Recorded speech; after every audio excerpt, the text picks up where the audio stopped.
gentlemen, like most of you,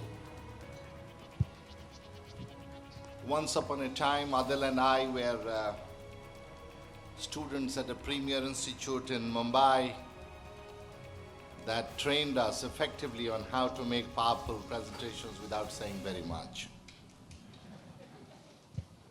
Adil demonstrated that capability effectively, and I'm going to present the second evidence that that's not a lost tradition. Thank you, Dr. Bhatia, for inviting me. I'm honored, delighted to be here. I learn always from Dr. Bhatia the fine art of high voltage persuasion. Every time he invites me, I think that's my last appearance on his platform. And I'm somehow persuaded again to come back. So that is the fine art of high voltage persuasion that Dr. Bhatia possesses. Thank you very much. And ladies and gentlemen, thank you for being here. I'm as much a practitioner as you are. I'm as much a student as you are. And I would like if that light can be switched off and we can have lights in the hall so that I can see real people. We're talking about human resource management. We must be connecting with real people. I don't want to be blinded with the lights. Thank you very much. Last evening, I was here and Dr. Bhatia told me that I am supposed to be here and my presentation starts at 10:25 and I am free to leave at 10:50 because I had some meetings. And at 8:45 this morning, when I hadn't had a shower and I was enjoying my 9 or 10 newspapers that I read in the morning, I received a phone call from my friend, Adil Malia, who says that, Raju uncle called and said, can you please be here at 9:30? I said I was targeting to be there at 10 o'clock.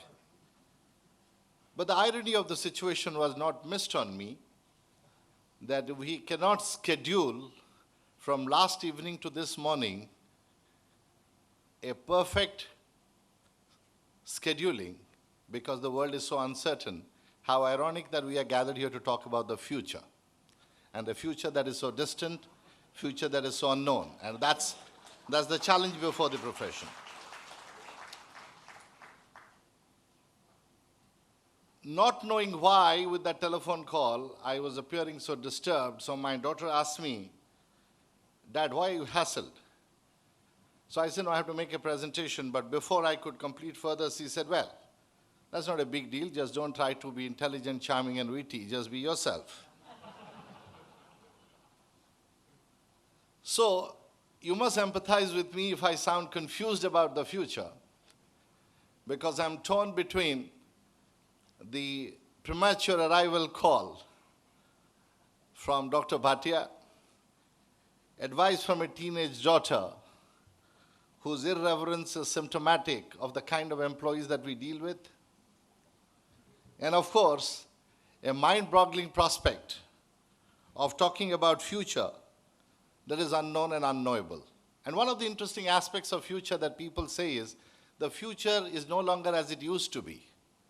Because the future as it used to be was always linear, incrementally unfolding, relatively predictable, and often you could project your past experiences learning into what was conceivably likely to be the future scenario.